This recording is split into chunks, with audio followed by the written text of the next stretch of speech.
మన్యాసింగ్ talks స్వాగతం సుస్వాగతం. రాష్ట్రంలో గత 2 రోజులుగా జరుగుతున్నటువంటి సంఘటన కానీ మనం చూసుకున్నట్లయితే ఈ రాష్ట్రం ఎక్కడికి వెళ్ళిపోతుందో అర్థం కాని పరిస్థితి. ఎందుకంటే గతంలో తమిళనాడులో ఉండేది.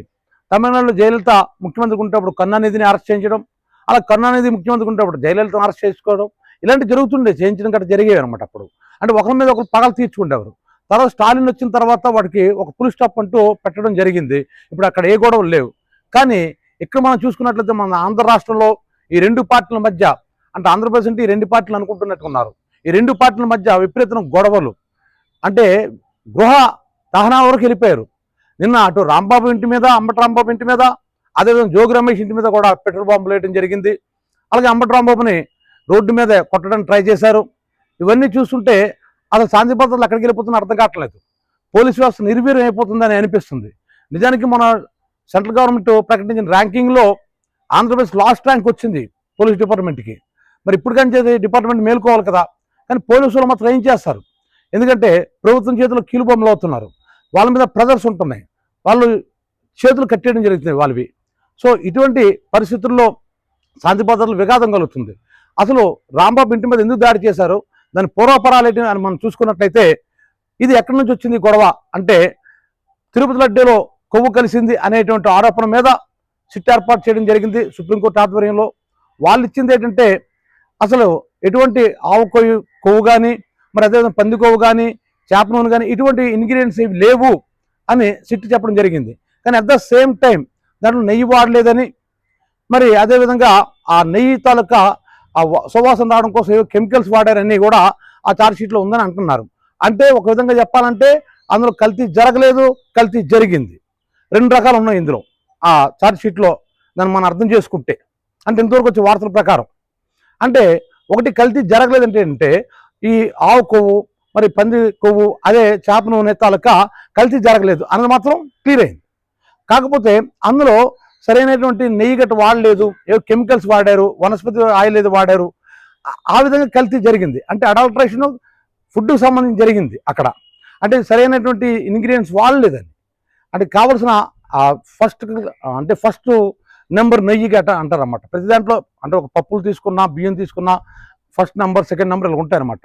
సో ఫస్ట్ నెంబర్ అని చెప్పేసి సెకండ్ నెంబర్ అమ్మేస్తుంటారు సాధారణ మార్కెట్లో అదే రేటుకి. సో అటువంటి అడల్ట్రేషన్ అనేది జరిగింది అన్నది అర్థమవుతుంది. కానీ అసలు గొడవ ఎక్కడ స్టార్ట్ అయింది? గొడవ అన్నది ఆ జంతువులతో కొవ్వు కలిపారు అన్న దగ్గర గొడవ అయింది. సో ముఖ్యమంత్రి గారు కూడా అప్పుడు చంద్రబాబు నాయుడు గారు, మరి డిప్యూటీ సీఎం కూడా ఏం చెప్పారంటే ఇందులో కలిపేశారు, పందికొవ్వు గట్టి కలిపేశారని అన్నారు. కానీ మనం జాగ్రత్తగా గమనిస్తే అప్పుడు ఈవో శ్యామలరావు గారు లేదు, అటువంటి అంటే జంతు సంబంధమైన అంశాలు అందులో లేవు అని చెప్పి ఆయన స్టేట్మెంట్ ఇవ్వడం జరిగింది. మీరు గమనిస్తే ఒకసారి గుర్తు తెచ్చుకోండి. సో మొత్తం మీద టోటల్గా ఇప్పుడు చెప్తుంది ఏంటంటే ఈ కొవ్వు ఏది కలలేదు, జంతు కొవ్వు కలలేదని మాత్రం ఇప్పుడు రూఢి అయింది. సో వీళ్ళు ఆరోపణ దేని మీద చేశారు? అందులో వనస్పతి ఆయిల్ కలిశారని చేశారా చంద్రబాబు నాయుడు గారు, లేదంటే డిప్యూటీ సీఎం గారు, లేదంటే అందులో కెమికల్స్ కలిపారని చేశారా? వీళ్ళ ఆరోపణలు ఏంటండి? కొవ్వు కలిసిందని, జంతు కొవ్వు కలిసిందని. మరి కాదని తేలింది కదా. తేలిన తర్వాత కూడా వీళ్ళు ఫ్లెక్స్ బ్యానర్స్ పెట్టడం ఏంటి? సో ఇందులో కల్తీ జరిగింది, ఇన్ని కోట్ల రూపాయలు చేతులు మారాయి అని ఒక ఇష్యూ కోర్టులో ఉంటుండగా ఆ విషయం మీద అసలు బ్యానర్స్ పెట్టడం ఏంటి? అప్పుడు ఏమవుతుంది? ఒరిజినల్గా ఈ ముద్ర ఎందుకు వేయాలనుకున్నారు? జగన్ అన్నవాడు క్రిస్టియన్ కాబట్టి. సో హిందూ ఓట్లు అనేది కన్సాలిడేట్ చేసుకోవడం కోసమని జగన్ మీద బ్యాడ్ నేమ్ రావాలని చెప్పేసి కదా వాడారు. అంటే ఇక్కడ ఒక మొత్తం కోణం నుంచి ఆయన మీరు చూశారు, ఆ మత కోణం ముద్ర ఆయనకి వేయాలని చూశారు. మరి అలాంటప్పుడు ఇక్కడ హిందూ మతం క్రిస్టియన్స్ మధ్య గొడవలు రావా? అటువంటి ఫ్లెక్స్ బ్యానర్స్ గట్టి పెట్టినప్పుడు క్రిస్టియన్ ముఖ్యమంత్రిగా ప్రజలు కానీ చూసుంటే గొడవలు రావా? సో మరి అటువంటి గొడవలు దారి తీసేటువంటి ఫ్లెక్స్ బ్యానర్స్ కట్టిన పోలీసులు అరెస్ట్ చేస్తారా? అది తీయమని చెప్పడానికి వెళ్ళిన అరెస్ట్ చేస్తారా? ఎవరిని అరెస్ట్ చేయాలి? శాంతి భద్రతలు విఘాతం కలిగిస్తుంటే ఇటువంటివి అని చెప్పేసి అసలు ఆ ఫ్లెక్స్ బ్యానర్ కట్టించిన దాని గురించి వాళ్ళని అరెస్ట్ చేయాలి తప్ప అంబటి రాంబాబు వెళ్ళి ఏం చెప్పాడు? ఇటువంటి బ్యానర్స్ పెట్టడం మంచిది కాదు, 24 గంటలు టైం ఇస్తున్నాను, వీళ్ళు తీసేయండి అన్నాడు. అనేసి మరుసటి రోజు అనుకుంటాను నేను వెంకటరమణ కోవిలికి వెళ్ళి పూజలు చేసుకొని వస్తుండేసరికి మనం అందరం వీడియోలో చూసాం, తెలుగుదేశం కార్యకర్తల చేతుల్లో, నాయకుల చేతుల్లో కూడా కర్రలు గట్టు ఉన్నాయి. అంటే అంతమంది జనం కర్రలు పట్టుకొని నిలబడుతుంటే అక్కడ పోలీసులు ఉన్నారు, చాలామంది పోలీసులు ఉన్నారు. పోలీసు వాళ్ళు అడగాలి కదా. అంతవరకుందండి, ఒక 10 మంది కానీ రోడ్డు మీద నిలబడితే అటు నుంచి పోలీసు వాళ్ళు కానీ వెళ్ళిపోతే ఎవరబ్బా మీరు ఎందుకు ఎక్కడ ఉన్నారు అని వెంటనే మనల్ని హెచ్చరిస్తారు. ఎందుకు అక్కడ గొడవకు దారితీస్తుంది అని చెప్పేసి మనం చల్లచోరు చేయడానికి ట్రై చేస్తారు. ఒక శాంతియుతంగా ర్యాలీ చేసినా సరే ఒప్పుకోవటం లేని ఈ పరిస్థితుల్లో వాళ్ళు కర్రలు పట్టుకుని ధీమాగా నిలబడ్డారంటే ఒక దాడి చేయడానికి సిద్ధంగా ఉన్నారు. వాళ్ళు హింట్ ఇస్తున్నారు. హింట్ ఇచ్చినప్పుడు వెంటనే వాళ్ళని చల్లచోరు చేసి ఉంటే అసలు ఇంతవరకు రాకపోదు. అప్పుడు ఊరుకున్నారు. రాంబాబు కారు మీద దాడి చేశారు. ఒక మహిళ ఆవిడట గ్రంథాలయ చైర్మన్ అనేది అంటున్నారు. ఆవిడ పచ్చి బూతులు లాకారం భాష మాట్లాడింది. అది అందరూ చూశారు. సో అలాంటి మూమెంట్లో రాంబాబు బయటకు వచ్చాడు. ఆయన అంబటరాంబాబు బయటకు వచ్చి అతను కూడా లాకారం భాష మాట్లాడాడు. కానీ అతను అంటుంది ఏంటి, నేను చంద్రబాబు నాయుడు గారిని అనలేదు, నా మీద దాడి చేస్తున్న కార్యకర్తలు నేను అక్కడ అన్నానని అన్నాడు. మొత్తం మీద ఏదైనప్పుడు తర్వాత తప్పులు ఒప్పుకున్నాడు.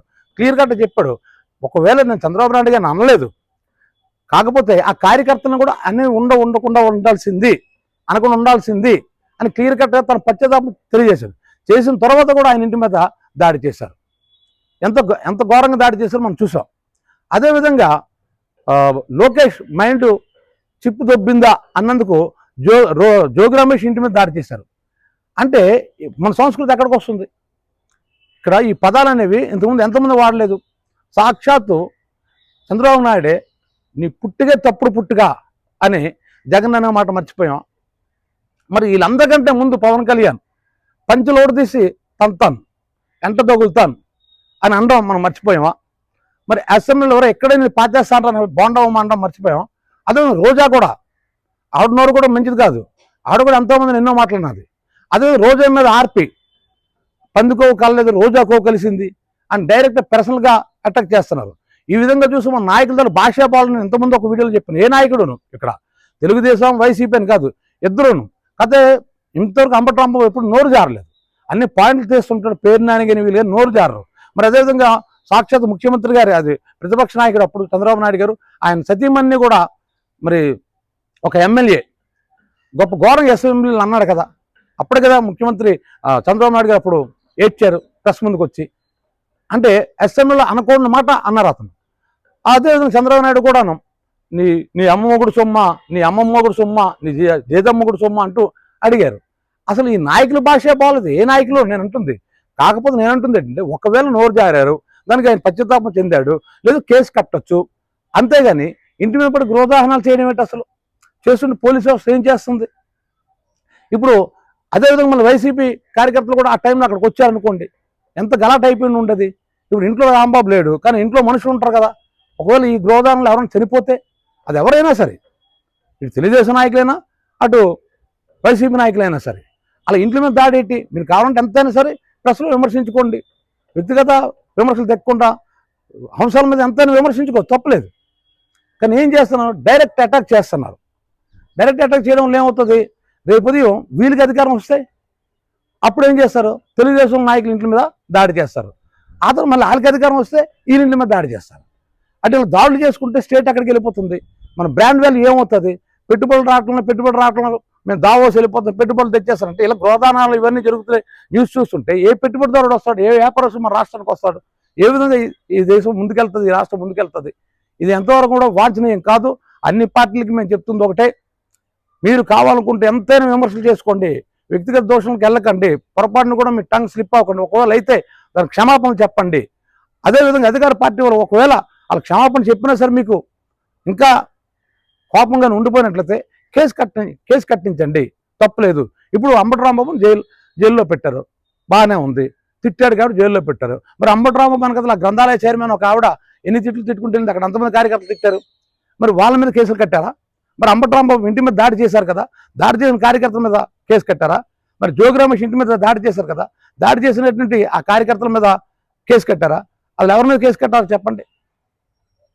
ఒక మాట అన్నందుకే ఈయన్ని జైల్లో పెట్టించి ఈ నిర్దాహనం చేసినప్పుడు మరి అటు నుంచి కూడా జరిగాయి కదా. ఇదంతా ఎందుకు చెప్తున్నంటే, ఇవి గ్రెడ్జెస్ ఉండిపోతాయి మన మైండ్లో, కార్యకర్తల మైండ్లో గ్రెడ్జెస్ ఉండిపోతాయి. ఆ పార్టీ మీద ఈ కార్యకర్తలకి, ఈ పార్టీ మీద ఆ కార్యకర్తలకి గ్రెడ్జెస్ ఉండిపోతాయి. అది ఎంతో మాత్రం కూడా వాంఛనీయం కాదు. ఎందుకంటే ఎంతోమంది కార్యకర్తల జీవితాలు పాడైపోతాయి. ఒక విధంగా చెప్పడం నాయకులు బాగానే ఉంటారు, ఈ కార్యకర్తలు దొరికిపోతారు. వీరి మీద కేసులు పెట్టించుకోవడం, మళ్ళీ వాళ్ళు అధికారంలోకి వస్తారు. రేపు వైసీపీ అధికారంలోకి వస్తారు. ముందు అటాక్ ఎవరి మీద జరుగుతుంది? ఎవరైతే రాంబాబు ఇంటి మీద వచ్చి దాడి చేస్తారో ముందు ఆ కార్యకర్తలు వేసేస్తారు లోపల, ముందు కార్యకర్తలుగా దొరికిపోతారు. అందుకే ఇరు పార్టీ వాళ్ళకి మేము చెప్తుంది ఏంటంటే, సమయం పాటించండి. ఇలాగ ఒకరి మీద ఒకరు దాడి చేసుకుంటూ వెళ్ళిపోతే రాష్ట్ర పరిస్థితి మాత్రం చాలా దారుణంగా తయారవుతుంది. ఇప్పటికే మనం చాలా విషయాలు వెనకబడి ఉన్నాము. మీకు చేతనైతే మీరు అధికార పార్టీ వాళ్ళు అదే అపోజిషన్లో సరైనటువంటి సలహాలు ఇవ్వటం, అధికార పార్టీని అట్లా తీసుకొని ఒక మంచి రాష్ట్రం వైపు అభివృద్ధి మనం మళ్ళిస్తే బాగుంటుంది. ఒక నిరుద్యోగం కంట్రోల్ చేయడం, ధరలు కంట్రోల్ చేయడం, ఇవన్నీ చేసే బాగుండేది. కానీ 80 దాడులు ఇలా జరిగితే మాత్రం ఖచ్చితంగా ఆంధ్రప్రదేశ్ మరొక 100 ఏళ్ళు వెనక్కి వెళ్ళిపోవడానికి అవకాశం ఉంది. ఈ వీడియో మీకు నచ్చినట్లయితే మన్యాసింహ్ టాక్స్కి లైక్ చేయండి, షేర్ చేయండి, సబ్స్క్రైబ్ చేయండి.